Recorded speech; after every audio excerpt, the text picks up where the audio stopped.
নমস্কাৰ। মাৰ্ঘেৰিটা জাগুন বুঢ়ীদিহিঙৰ গৰাখহনীয়া সমস্যা।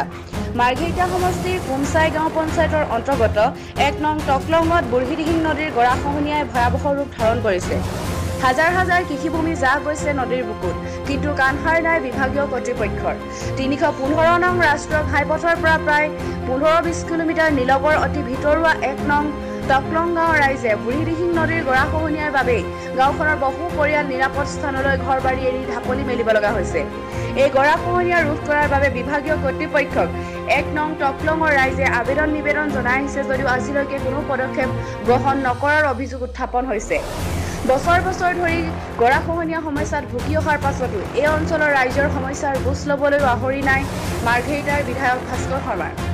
১০০ৰো অধিক পৰিয়াল থকা গঞা ৰাইজৰ এটাই দাবী হয় যে গৰাখহনীয়া ৰোধৰ স্থায়ী সমাধান কৰক, নহ'লে লাইকাদহিয়াবাসীৰ দৰে অন্য নিৰাপদ স্থানত পুনৰ সংস্থাপনৰ ব্যৱস্থা কৰক, নহ'লে ইয়াৰ প্ৰতিবাদ স্বৰূপে ৰাজপথলৈ ওলাই অহাৰ হুংকাৰ প্ৰদান কৰে।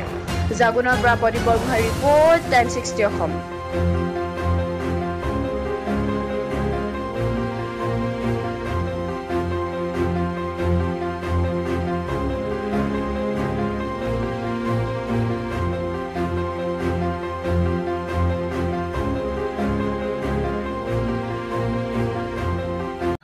চাওক, আমি প্ৰথমতে ক'ব লাগিব আমি কংগ্ৰেছ চৰকাৰ দিনৰ পৰাই আবেদন নিবেদন কৰি আছোঁ, চৰকাৰক জনাই আছোঁ যে আমাৰ বুঢ়ীদিহিঙে ১ নং টকলং যথেষ্ট মাটি অলৰেডি খহাই নিলে, হেজাৰ হেজাৰ বিঘা বুঢ়ীদিহিঙৰ বুকুত গ'ল। তথাপিও আজিলৈকে কোনো কাণসাৰ নিদিলে। তাৰপিছত আমি পৰিৱৰ্তন বিচাৰি বিজেপি চৰকাৰক ভোট দিলোঁ, কিন্তু বিজেপি চৰকাৰৰ ওচৰতো যথেষ্ট আবেদন নিবেদন কৰাৰ পিছতো আজিলৈকে কোনো সুফল পোৱা নগ'ল আৰু যথেষ্ট ইয়াৰ পৰা পৰিয়াল গৃহহাৰা হৈ অন্য ঠাইলৈ যাবলগীয়া হ'ল।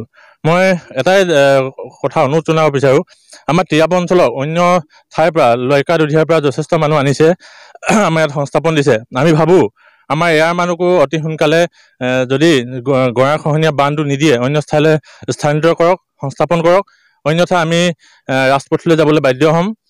আৰু অতি শীঘ্ৰেই আমাৰ অন্যান্য সমস্যাবোৰ আছে, সেইবোৰ বাৰু ইমান এটা প্ৰাধান্য নাপায়। তথাপি আমাৰ বুঢ়ীদিহিঙৰ গৰাখহনীয়াটো অতি সোনকালে সমাধান কৰিলে নিশ্চয় ৰাইজে উপকৃত হ'ব বুলি ভাবোঁ। হয়, আমি কেইবাবাৰো আবেদন নিবেদন কৰা হৈছে, কিন্তু আজিলৈকে কোনো সুফল নাপালোঁ।